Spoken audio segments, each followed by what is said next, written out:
The loom stood silent for 3 years, gathering dust in a workshop that smelled of absence and old wool. And when I finally returned to it, my hands had forgotten how to weave. I stood in the doorway on a cold morning in February 2024, looking at the space that had once been the center of my life, the wooden floor scattered with fiber scraps, the shelves lined with cones of yarn in every color, the warping board on the wall, still holding the ghost of a project I abandoned when the world shut down. The loom itself, a 8-harness floor loom my grandmother had given me 20 years ago, sat in the corner like a judgment, its heddles hanging limp, its beater tilted at an angle that suggested defeat. I had been a weaver once. I had made cloth with my hands, had understood the logic of warp and weft, had created patterns that people wore and used and treasured. And then a virus had arrived, and everything had stopped. And when the world finally started moving again, I discovered I no longer knew who I was or what I was supposed to be doing with the thread that remained of my life. Before we continue, if you'd like to join me for more stories like this, feel free to subscribe. I share a new one every day. And if you don't mind, leave a comment and tell me where you're listening from and what time it is for you right now. I love seeing how far these stories travel. My name is Elena Vasquez, and before the pandemic, I ran a small textile studio in Portland, Oregon. I wove scarves and shawls and table runners, taught weaving classes twice a week, sold my work at craft fairs, and through a few boutiques that specialized in handmade goods. It wasn't lucrative hand weaving, never is, but it was sustainable. In that precarious way that creative work can be when you're willing to live simply and work constantly. I had a rhythm, a routine, a sense of purpose that came from making beautiful things with my hands and sharing that craft with others. March 2020 shattered all of that. The craft fairs were canceled. The boutiques closed. My classes moved online for a few weeks and then just stopped because teaching weaving through a computer screen is like teaching someone to swim through a telephone. Theoretically possible, but practically absurd.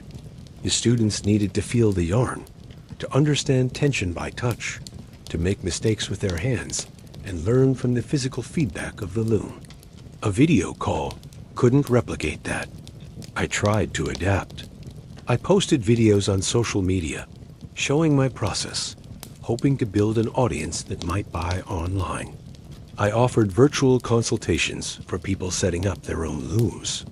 I even started a Patreon where subscribers could watch me weave and ask questions. But my heart wasn't in it, and more importantly, my income had evaporated.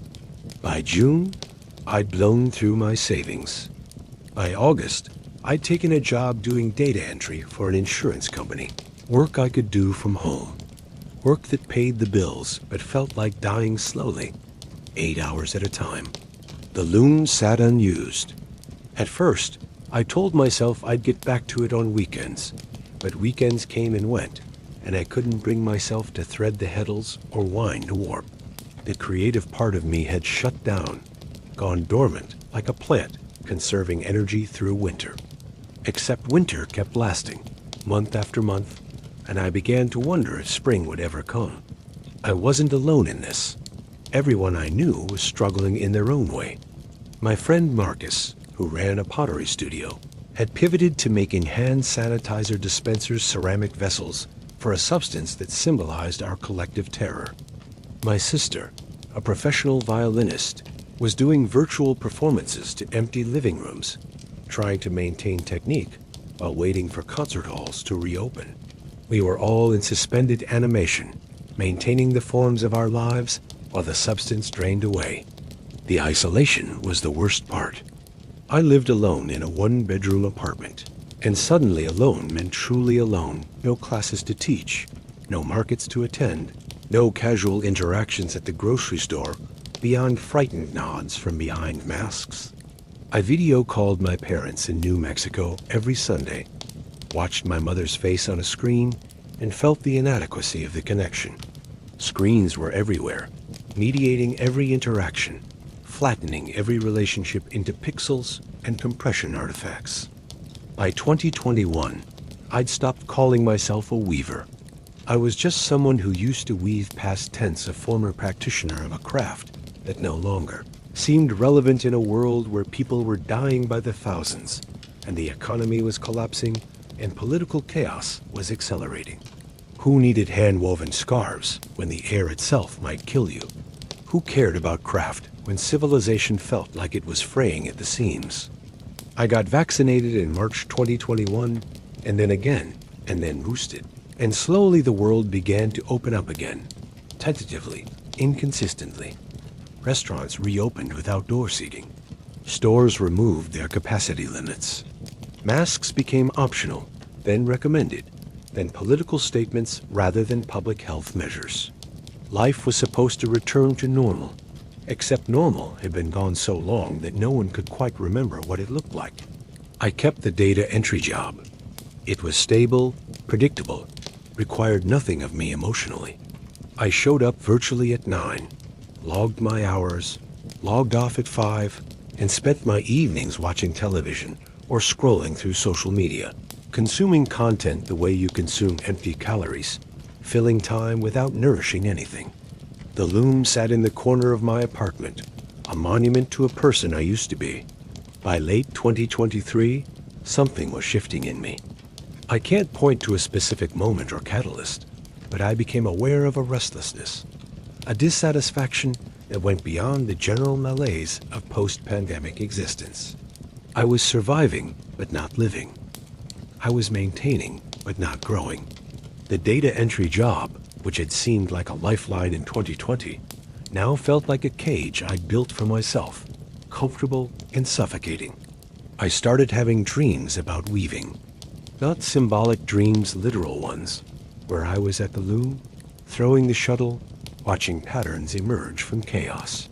I'd wake up with my hands moving, phantom motions of a craft my body remembered even if my conscious mind had tried to forget. These dreams were unsettling, insistent, like something deep in my psyche was trying to tell me that I'd left part of myself behind and needed to go back for it. In January 2024, my company announced layoffs. My department was being restructured, automated, outsourced, the usual euphemisms for "we don't need you anymore." I had 60 days. The news should have terrified me, but instead, I felt something unexpected. Relief. The decision was being made for me. The cage door was opening, which brings me back to that February morning, standing in the doorway of the workshop I'd been renting, but not using for 3 years, paying the monthly fee out of inertia and an inability to fully let go. The space was exactly as I'd left it, frozen in March 2020, like Miss Havisham's wedding feast, but with yarn instead of cake. Dust covered everything. Spiderwebs connected the loom to the wall. A coffee cup sat on the workbench, its contents long since evaporated into a brown ring. I walked to the loom slowly, like approaching a wild animal that might bolt. When I touched the wood, it was cold, inert, just a piece of furniture rather than the living instrument it had once seemed.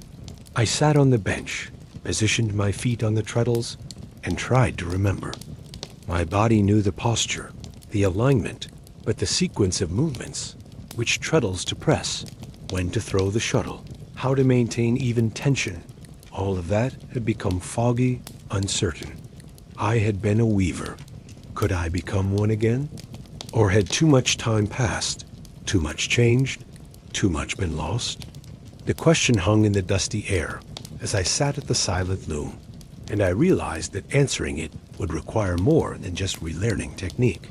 It would require understanding what had broken in me during those years of isolation, what needed to be repaired, and whether the threads of my former life could be woven into something new, or if I needed to start with completely different materials. I stood up and began cleaning. It was the only place to start. Remove the dust, clear the cobwebs, make the space usable again. As I worked, I found artifacts of my former life, notes from students, sketches of pattern ideas, receipts from yarn purchases made in what now seemed like ancient history. Each item was a small reminder of who I'd been, breadcrumbs leading back to a version of myself I'd lost track of. By afternoon, the workshop was clean enough to see clearly. The loom stood ready, waiting for me to dress it, to give it purpose again. But I wasn't ready yet. I locked the door and went home, exhausted in a way that felt good, physical, rather than the soul weariness I'd been carrying for years. That night, I pulled out my old notebooks, the ones where I'd kept weaving records, project notes, yarn calculations, pattern graphs. I flipped through pages filled with my own handwriting, technical notes interspersed with observations and ideas. There was a project I'd been planning when everything shut down, a series of shawls using natural dyes and hand-spun yarn. I'd bought the fleece, had it processed into roving, had even started spinning some of it. Where was that fleece now? I found it the next day, stored in plastic bins in my closet, miraculously not moth-eaten or ruined. The wool was still good, still full of potential. I pulled out a handful of roving merino, undyed, soft and crimped, and sat down with my spinning wheel for the first time in years. Spinning came back faster than I expected. My hands remembered the motion, the gentle pulling and twisting that transformed cloud-like fiber into strong thread. The wheel hummed, the spindle turned, and yarn appeared as if by magic, though I knew it was just physics and practice, and the muscle memory that doesn't entirely fade even after years of disuse. I spun for hours that evening, creating a small skein of singles, yarn that would need to be plied before it was strong enough for weaving. The act was meditative, soothing in a way I'd forgotten was possible. There was something profound about starting with raw fiber and creating something useful through nothing but my own hands and a simple tool. No electricity required, no internet connection, no screens, just wool and wood and human skill. Over the following weeks, I established a new routine. I still had my data entry job for a few more weeks, but every evening and all weekend, I was at the workshop or spinning at home. I started simple, weaving plain cotton dish towels to relearn the basics. Threading the heddles was frustrating. My fingers felt thick and clumsy, and I made mistakes that my younger self would have caught immediately. But I persisted, and slowly the knowledge returned. There's a particular state of mind that weaving induces, something between meditation and mathematics. You have to pay attention to the pattern, counting threads and treadles, but once the rhythm is established, your conscious mind can wander while your hands continue working. It's in that state that I did my best thinking, where problems solved themselves and ideas emerged fully formed. I'd lost access to that state during the pandemic years, and finding it again felt like returning home after a long exile. As I worked, I started thinking about what the pandemic had done to craft, to making things by hand, to the whole economy of handmade goods that had been thriving if precariously. Before 2020, so many artisans I knew had given up entirely, unable to survive the long months without income, unable to adapt their practices to online sales and virtual interactions. The craft fair circuit, which had been the economic backbone for many makers, had collapsed and not fully recovered. Some fairs came back, but attendance was down and buyers seemed more cautious, more inclined to save money and spend it on handmade luxuries. But there were countercurrents too. During lockdown, many people had taken up crafts knitting, sewing, bread making, all the domestic arts that had seemed quaint or unnecessary in the busy before times suddenly became ways to occupy anxious hands and minds. Yarn shops, those that survived, reported unprecedented sales. Online craft communities exploded. People were making things again, perhaps recognizing that consumer goods could unfill the particular need that comes from creating with your own hands. I wondered if there might be a market for what I wanted to make, not the trendy, Instagram-ready crafts, but the slow, traditional, labor-intensive work of hand weaving.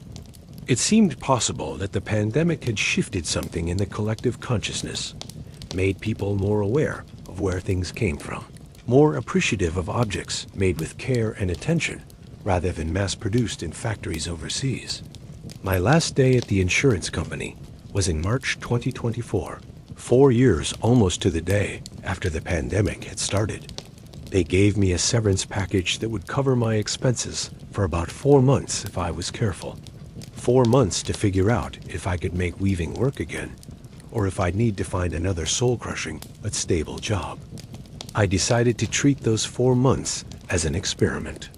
I would weave seriously, professionally, as if this were already my viable career. I would create a new body of work, document it properly, reach out to galleries and boutiques, and see if there was still a market for what I made. If it failed, at least I would know I'd tried.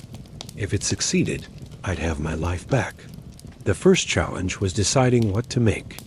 My previous work had been beautiful, but safe scarves in classic patterns, table linens in traditional designs.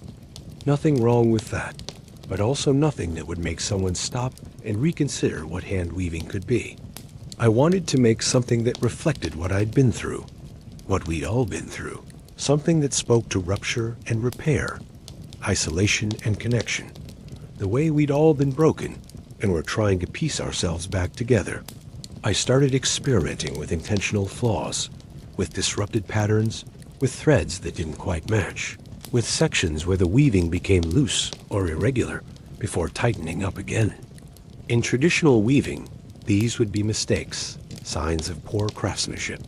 But I was trying to make them meaningful, to create beauty from imperfection, to show that brokenness didn't preclude wholeness, just a different kind of wholeness than we'd started with. The first piece in this series was a shawl woven in gradations of gray, from nearly white to charcoal, with sections where the pattern broke down entirely, threads crossing chaotically before resolving back into structure. I called it March 2020, and when I finished it, I sat looking at it for a long time, unsure if I'd created something profound or just made an expensive mess. I posted a photo on Instagram, my first craft-related post in years. The response was immediate and surprising. Comments poured in from other makers, from people who'd also lost their practices during the pandemic, who recognized in my disrupted weaving a metaphor for their own disrupted lives. Someone offered to buy the shawl before I'd even decided whether to sell it. Others asked if I taught classes, if I did commissions, if I had more work available. The attention was gratifying, but also overwhelming. I'd forgotten what it was like to have people interested in my work, to feel the pressure of expectations. During my data entry years, no one expected anything of me beyond accurate spreadsheets. Now suddenly people were asking when my next piece would be ready, whether I'd be at this fair or that market. Could I create something custom for a specific occasion? I had to be careful not to let external pressure drive the work. The point of returning to weaving wasn't to become commercially successful, or not primarily. It was to reclaim a part of myself, to engage in work that felt meaningful, to create beauty in a world that had seemed too dark for beauty to matter. If commercial success came as a byproduct, wonderful, but it couldn't be the goal, or I'd end up right back where I started, doing work I didn't care about just to pay bills. I created more pieces in the After Contagion series. That's what I'd started calling it, the body of work exploring pandemic rupture and recovery. Each piece dealt with different aspects of the experience. One shawl used only black and white stark and uncompromising, with sharp transitions between sections representing the binary thinking that had taken over so much of public discourse. You were careful or reckless pro-mask, or anti-mask rational or hysterical with no room for nuance. Another used brilliant colors, but with threads that didn't quite align. Beautiful but discordant, like trying to return to joy after trauma and finding that joy doesn't quite fit the same way anymore. The physical act of weaving these pieces was therapeutic in ways I hadn't anticipated. Each throw of the shuttle, each depression of the treadles, was a small act of putting things in order, of creating structure from chaos. The repetitive motion was calming, grounding a counterpoint to the anxiety that still lurked at the edges of my consciousness ready to surge whenever I thought too much about money or the future or the fact that I was betting everything on a craft that most people considered obsolete. In April, I was invited to show my work at a small gallery in Portland that specialized in fiber arts. The owner, a woman named Sarah, who'd been running the gallery for 20 years, had seen my Instagram and wanted to feature the After Contagion series. We met at the gallery on a rainy afternoon, and I brought 4 pieces to show her. Sarah examined each one carefully, running her hands over the fabric, holding pieces up to the light, checking the selvages and the way the patterns transitioned. She was silent for a long time, and I felt my stomach tightening, waiting for judgment. "These are remarkable," she finally said. "They're technically excellent, which I expected from seeing your older work online. But more than that, they're honest. They're about something real. So much craft work is just pretty, and there's nothing wrong with pretty. But these pieces have weight. They carry meaning. Will they sell?" I asked, because I had to know, because pretty sentiments wouldn't pay my rent. Sarah smiled. "I think they will, but probably not quickly, and probably not for what they're worth in terms of labor hours. Hand weaving is a hard sell. People don't understand why a scarf costs $200 when they can buy one at Target for $15. They don't see the hours of work, the skill involved, the fact that you not just buying fabric, but a piece of someone's life and attention. So why do it?" I asked, "Why run a gallery for fiber arts if it's such a hard sell?" "Because it matters," she said simply. "Because in a world of mass production and algorithmic design and items engineered to be replaced, handmade things are acts of resistance. They insist that time and skill and human attention have value. They connect us to a tradition of making that goes back thousands of years. And honestly, because sometimes people do understand. And when they do, when someone buys a hand-woven piece and really sees it, really appreciates what went into it, those moments make everything else worthwhile." We agreed to show 6 pieces with an opening reception in June.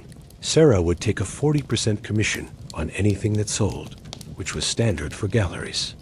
I'd priced the pieces to cover my materials and some portion of my labor, knowing I couldn't charge anything close to minimum wage for my time if I actually wanted them to sell. As I left the gallery, walking through the rain back to my car, I felt something I hadn't felt in years: excitement about the future. Not certainty. I was still terrified about money, still unsure if this was sustainable, but at least excitement. A sense that I was moving towards something, rather than just surviving another day. Over the next 2 months, I worked intensely, creating new pieces for the show. I expanded beyond scarves and shawls to include wall hangings, experimental pieces that were more art than functional textile. One piece incorporated broken threads left visible rather than woven in, allowing them to hang loose, representing all the connections that had been severed during lockdown. Another used layers of loose woven cloth over tighter structures, creating a gauzy, uncertain effect, like looking through fog at something that might or might not be there. I also started teaching again, offering in-person classes at my workshop for the first time since 2020. Was nervous about having people in the space, about being responsible for their learning, about whether I could still teach effectively. But I advertised a beginner weaving class for May, and it filled up within days.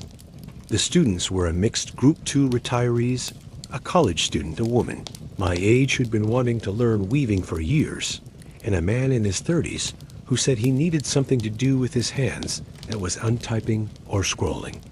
We met on Saturday mornings, and I taught them to warp a table loom, to throw a shuttle, to read a pattern draft, all the basics I'd learned decades ago and had been teaching before the pandemic interrupted everything. What surprised me was how much I needed this, not just financially, but emotionally. Teaching forced me to articulate what I knew, to break down processes I'd internalized into steps that beginners could follow. And watching my students learn, seeing their faces, when they completed their first few inches of weaving and realized they decreated cloth with their own hands. That was a gift, a reminder of why craft matters, why passing on these skills is important, even in a world that doesn't seem to need them. One of my students, the woman my age named Jennifer, stayed after class one morning to talk. She'd been a graphic designer. She told me had worked from home since the pandemic started and had realized she'd spent the last 4 years staring at screens, creating things that existed only as pixels, never as physical objects. She'd taken up weaving because she desperately needed to make something real, something she could touch. "I have hundreds of designs saved on my computer," she said. "Thousands of hours of work. And if my hard drive crashes, it's all gone." But this, she held up the sampler she'd been weaving. A simple pattern in blue and white. "This is real. I made it. It exists in the world. No one can delete it." I understood exactly what she meant. There was something almost radical about making physical objects in an increasingly digital world, about insisting that materiality mattered, that the tactile experience of cloth, its weight and drape and texture, couldn't be replicated on a screen. The gallery opening was scheduled for a Friday evening in mid-June. I was terrified. I'd done shows before the pandemic, but this felt different, more vulnerable. I was showing work that was explicitly about trauma and recovery. It revealed how broken I'd been, and maybe still was. What if people didn't get it? What if they thought I was being self-indulgent, turning personal pain into art in a way that felt manipulative or maudlin? Sarah helped me install the pieces on Wednesday, spacing them around the gallery's main room with care, creating sight lines and relationships between works. When we finished, she turned off the overhead lights and used spots to illuminate each piece individually. And suddenly, the gallery was transformed. The textiles glowed, their textures emphasized by the dramatic lighting, and the series read as a coherent statement, a visual essay about rupture and repair. "You should be proud," Sarah said. "This is strong work." The opening reception drew a larger crowd than I'd expected my students came, along with friends I hadn't seen in person since before the pandemic, other makers from Portland's craft community, and strangers who'd seen the announcement and were curious. People moved through the space, examining the pieces, reading the cards I'd written describing each one. Some visitors clearly didn't get it. I overheard one woman complaining that the prices were ridiculous for something full of mistakes, but others lingered, really looking, and several people asked me questions that showed they understood what I was trying to do. By the end of the evening, 2 pieces had sold, including March 2020, the first shawl I'd made in the series. A couple bought it, telling me they'd both gotten COVID early in the pandemic, had both nearly died, and had been trying to figure out how to mark that experience, how to acknowledge what they'd survived. They saw the shawl as a way to do that, a beautiful object that carried weight and meaning, that they could wrap around themselves and feel held by something that understood. I cried after they left, overwhelmed by the realization that my work had connected with them in such a profound way. That craft could do this, could carry meaning, could communicate experience that words struggled to express, could become a kind of shared language for processing collective trauma. The show ran for 6 weeks, and by the time it closed, I'd sold 4 of the 6 pieces and received 2 commissions for custom work. The money wasn't enough to live on long term, but it was something, proof that there might be a market for what I was making, that this wasn't just a foolish gamble, but a possibility. I started getting inquiries from other galleries, from magazines that covered fiber arts, from a podcast about craft in the 21st century that wanted to interview me. Suddenly, I had more attention than I knew what to do with, and I had to be intentional about not letting the attention become the point, not letting commercial pressure corrupt the work.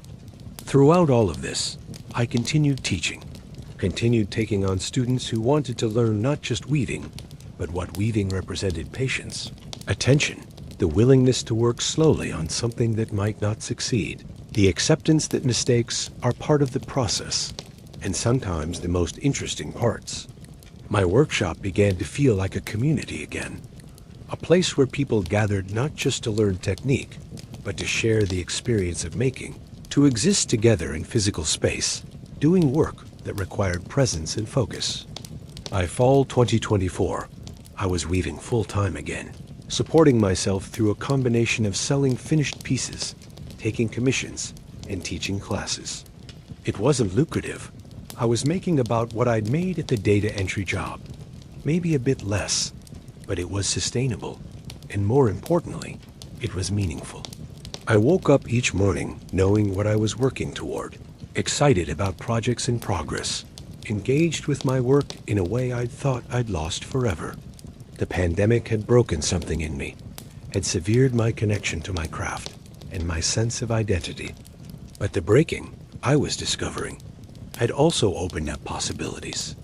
The work I was making now was deeper, more honest, more willing to show vulnerability than anything I'd made before 2020. I stopped trying to produce perfect things and started trying to make true things. And that shift had changed everything. One afternoon in October, I was working at the loom weaving a piece commissioned by a hospital that wanted something for their COVID memorial. A space they were creating to honor the staff and patients who died, to acknowledge the trauma the survivors carried. They'd asked for something that expressed both loss and hope, that didn't minimize the horror, but also didn't leave people mired in grief. I was using white and silver thread, creating a pattern that was mostly open and light, but with denser sections that caught the eye, drew you in, made you pause. As I worked, I thought about all the people who died, the million Americans and millions more worldwide, each one a universe of experience and relationship that had been extinguished.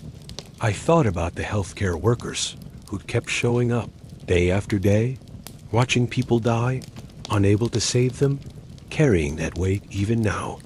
I thought about everyone who'd lost someone, who'd had to grieve alone, who'd missed funerals, or had attended them through screens. And I thought about the fact that I was here, weaving, alive and mostly whole, able to do work I loved in a world that was still broken, but also still beautiful, still full of possibility. The loom clicked and clacked, the shuttle flew, and cloth appeared, thread by thread, a physical manifestation of time and attention, of the decision to make something rather than letting chaos win. When I finished the piece weeks later and delivered it to the hospital, they installed it in the memorial space, a quiet room with photographs and names, and this textile I'd made hanging where light could pass through its open sections, casting shadows and patterns on the wall. A nurse who'd worked COVID wards stood looking at it for a long time, not saying anything, just being present with it.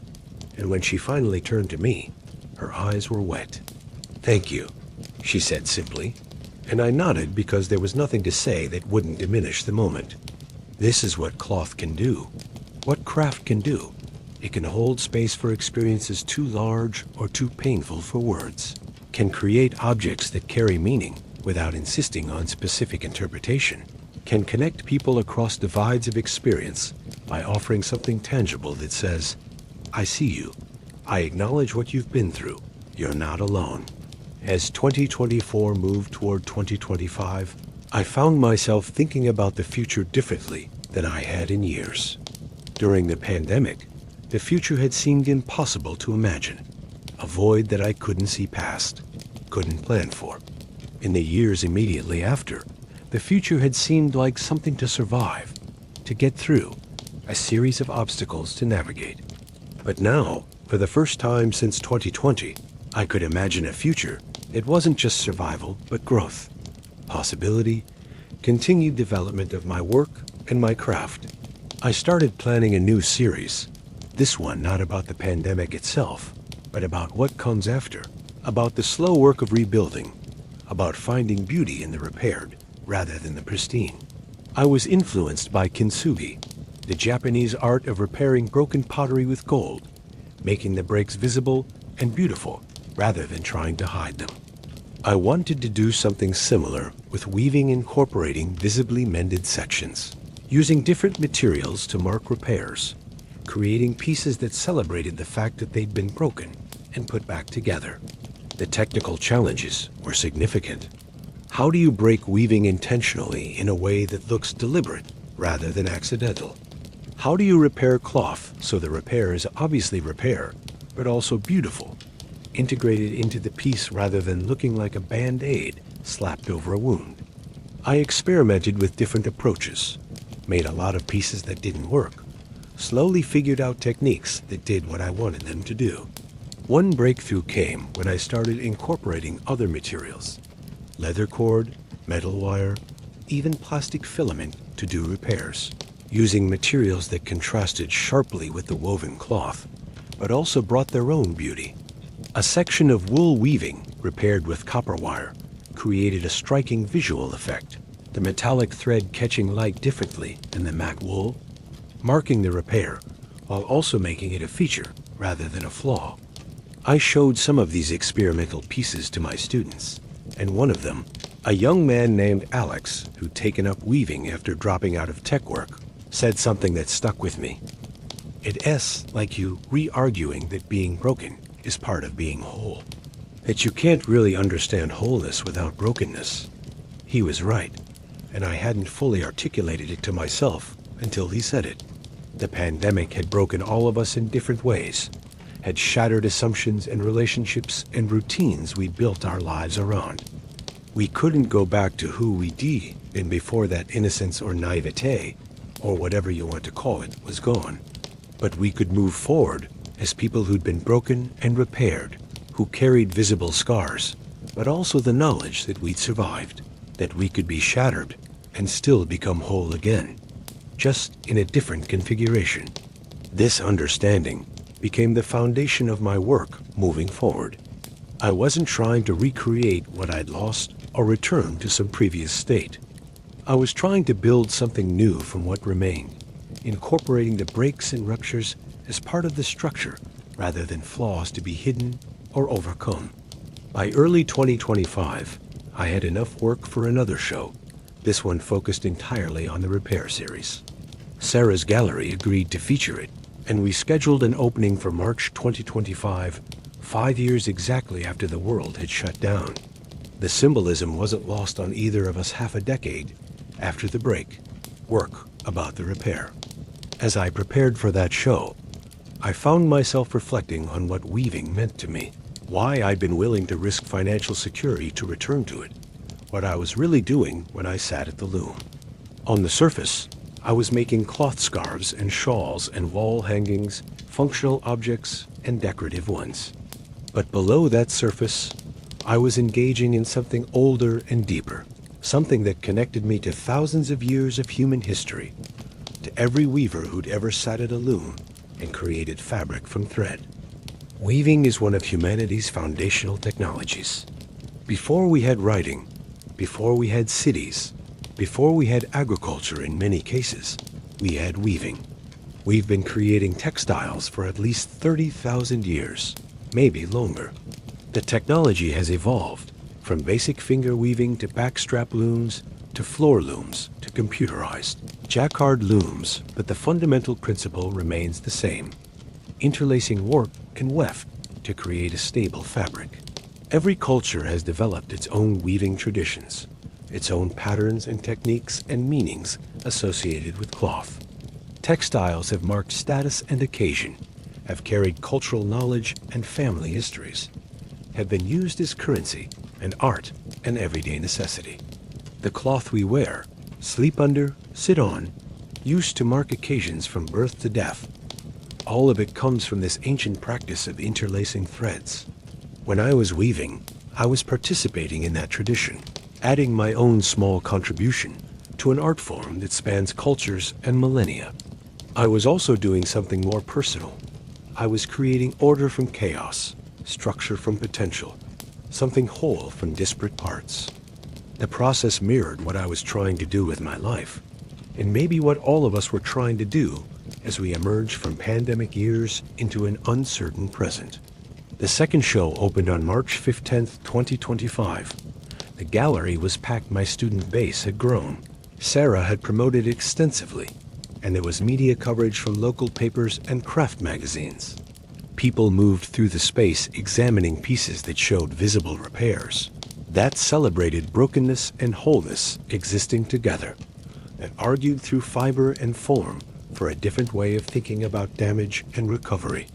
I gave a short talk at the opening, explaining the series, talking about my own journey from weaver to data entry worker, and back to weaver again, about what the pandemic had broken in me, and how craft had been part of putting myself back together. I was nervous about being so public with my story, but the response was overwhelming. Person after person came up to me afterward to say thank you, to share their own stories of pandemic rupture and attempted repair, to tell me that seeing their experience reflected in physical objects helped them process what they'd been through. 3 weeks into the show's run, I got an email that would change everything. It was from a curator at the Smithsonian's Renwick Gallery in Washington, D.C., which focuses on contemporary craft. They'd seen coverage of my work and wanted to know if I'd be interested in being part of a group exhibition they were planning about craft in the pandemic era, about how makers had responded to and processed collective trauma through their work. I had to read the email 3 times before I believed it was real. The Renwick Gallery, the Smithsonian. My work hung in a national museum, seen by people from around the world. It was beyond anything I'd imagined when I'd stood in my dusty workshop a year earlier, trying to remember how to thread a loom. I wrote back immediately, trying to sound professional rather than desperate or overexcited, saying yes, I was interested. When did they need to know? What pieces were they considering? The back and forth over the following weeks was surreal, discussing which pieces to include, arranging shipping and insurance, signing contracts that made me feel like an actual professional artist rather than someone who just made things in a workshop and hoped people might buy them. The exhibition was scheduled for fall 2025, and the curator asked if I could create a new piece specifically for it, something that would anchor the show, that would encapsulate what I was trying to say about cloth and contagion and recovery. I said yes before really thinking about what I was agreeing to, and then spent weeks terrified that I'd promised something I couldn't deliver. But I kept working, kept weaving, and slowly a concept emerged. I wanted to create something large, something that would fill space, that would be impossible to ignore or experience passively. I sketched out plans for a massive piece, almost architectural, that would hang from the ceiling and reach nearly to the floor, creating a space you could walk around or even partially into, that would surround viewers with cloth and pattern and the physical presence of handmade textile. The technical challenges were enormous. I'd never worked at this scale. My loom could only weave fabric about 40 inches wide, so I'd have to weave multiple pieces and seam them together, which meant planning carefully so patterns aligned, so seams became features rather than distractions. And I'd need to incorporate the repair aesthetic I'd been developing, showing breaks and mending at a scale that would be visible from a distance. I spent the spring and summer of 2025 working on this piece, which I called The Weaver's Return. It consumed me completely. I thought about it constantly, dreamed about it, worked on it every available hour. My teaching suffered a bit because I was so focused on this project, but my students understood, were excited for me, helped me problem solve when I got stuck. The weaving took months. Each section had to be planned meticulously, worked carefully, woven with attention to tension and selvages. I used natural dyes. I'd made myself indigo for blues, madder for reds, weld for yellows, creating a palette that felt organic, connected to earth and plant life rather than chemical processes. The patterns shifted across the sections, starting tight and controlled, becoming looser and more chaotic, then tightening up again, but differently with visible repairs, integrating copper wire and leather cord and raw silk thread that contrasted with the primary wool fabric. When I finally finished weaving all the sections, I laid them out in my workshop, and even unassembled, the piece was powerful. The shifts in pattern, the integrated repairs, the subtle color variations from hand dyeing, all of it came together to create something that told a story without words. That moved from order to chaos, to a different kind of order that showed breaking and mending and the beauty possible in both. Assembling the piece was another challenge. I had to figure out how to seam the sections so they'd hang properly, how to attach them to a support, structure that would be stable, but also allow the cloth to move slightly with air currents, creating a living quality. I worked with a friend who was a sculptor, who understood materials and engineering, and together we designed a frame using steel cable and wooden dowels that would support the textile while remaining mostly invisible. When we finally hung the completed piece in my workshop to test the assembly, I stood back and looked at it, and for the first time in the entire process, I let myself believe I'd actually done it. The piece was enormous, imposing, beautiful, in a way that felt earned rather than decorative. It filled space not just physically, but emotionally. You couldn't ignore it, couldn't experience it casually. It demanded attention, presence, a willingness to sit with what it was saying about damage and recovery, about the slow work of repair, about returning to work you thought you'd lost.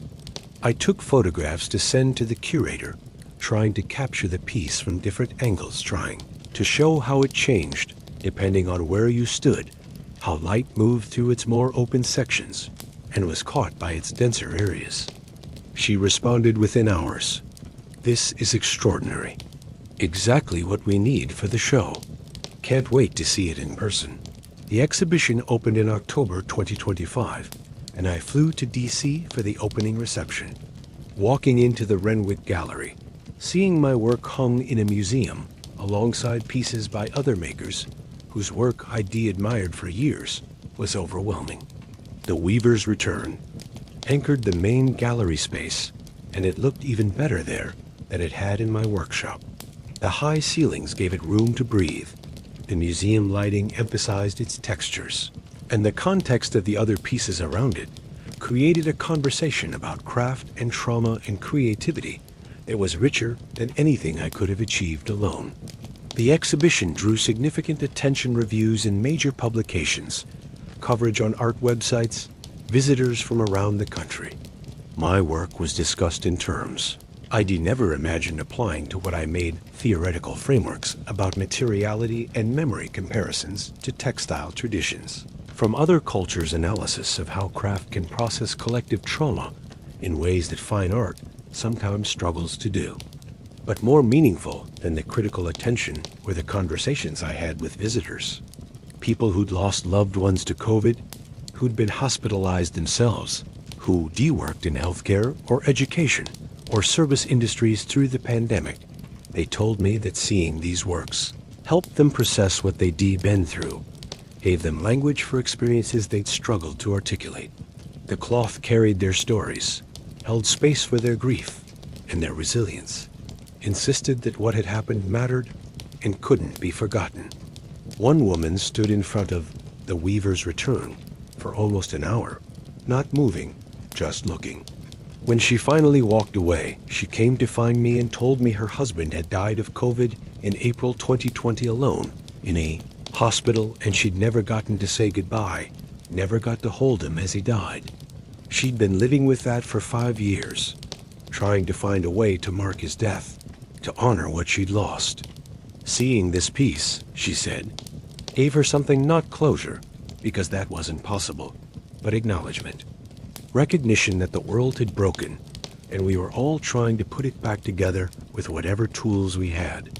I didn't know what to say to her, so I just hugged her, and we stood there in the museum gallery, holding each other while other visitors moved around us. And it was one of the most profound moments of my life. This stranger trusting me with her grief because I'd made something that could hold it. The exhibition ran for 6 months, and during that time, I had to figure out what came next. I'd achieved something I'd never imagined possible: museum recognition, critical attention, financial stability from sales and commissions. But I couldn't let that become an endpoint. couldn't let the success become about maintaining status or repeating what had worked. I needed to keep growing, keep pushing my work into new territory. I started thinking about community, about how craft could bring people together rather than just existing as objects for individual appreciation. I developed an idea for a collaborative weaving project where multiple weavers would each create sections that would then be assembled into a larger piece, each person's work remaining distinct but contributing to a unified whole. The project would be about connection, about how we're all creating individual lives that interweave with others, about patterns that emerge from many people working in parallel. I reached out to weavers I knew, and to some I didn't, inviting them to participate. The response was enthusiastic people from around the country agreed to weave sections according to a loose set of guidelines I provided. Over the course of 2026, these sections started arriving at my workshop, each one unique, each one bearing the distinctive style and choices of its maker. Some were technically perfect, others showed the marks of less experienced weavers, but all of them were made with care and intention. Assembling them into a cohesive piece was challenging. I had to figure out how to honor each person as work while creating something that read as unified rather than fragmented. I worked with another sculptor friend to create a large frame, and we arranged the sections so they overlapped slightly, creating depth and shadow, allowing each piece to remain visible while contributing to a larger pattern. The finished collaborative piece, which I called Many Threads, was installed in a public space in Portland, hung in the lobby of a new community center. It became a gathering point, a topic of conversation, something that people from the neighborhood took ownership of because they could see their community. Reflected in it, the diversity, the individual distinctiveness, the way many separate efforts could create something larger than any single person could make alone. This project pointed the direction for my work moving forward. I'd started weaving again to reclaim something I'd lost, to repair what the pandemic had broken in me. But craft isn't just personal, it's inherently social, connecting makers across time and space, creating objects that move through the world, carrying meaning and beauty, and the evidence of human care and attention. As 2026 moved toward 2027, 7 years after the world shut down, I found myself thinking less about the pandemic and more about what I was building in its aftermath. The grief and trauma would always be there. You don't lose 3 years of your life and emerge unchanged. But that loss had also opened possibilities I wouldn't have discovered otherwise, had forced me to reconsider what mattered, what I wanted to do with the time I had, what kind of mark I wanted to leave. I was weaving not just cloth, but connection, not just patterns, but meaning, not just objects, but experiences. Every piece that left my workshop carried something of me into the world, my time, my attention, my care. My belief that beauty and meaning could exist even in the aftermath of catastrophe, that we could be broken and repaired and still whole, just in a different configuration than we'd been before. The loom that had stood silent for 3 years was now rarely still. Students came through my workshop learning the ancient craft, each one taking something from the experience, not just technique, but a different way of being present, of paying attention, of creating with their hands rather than just consuming with their eyes. The work was slow, demanding, sometimes frustrating, always rewarding in ways that had nothing to do with efficiency or productivity, or any of the metrics that dominate so much of modern life. This is what I'd returned to, what I'd rediscovered after years of feeling lost. The knowledge that making things matters, that craft is not a quaint hobby or a luxury for people with too much time, but a fundamental human need, a way of engaging with the world that connects us to our deepest history and our highest aspirations. The Weaver's Return was not just my personal journey back to my craft. It was a larger movement I was part of, a recognition that in a world of screens and algorithms in mass production, we needed handmade things more than ever, needed the evidence that human hands had touched something, that time and skill and attention had been invested in creating it, that not everything could be reduced to the most efficient or profitable option.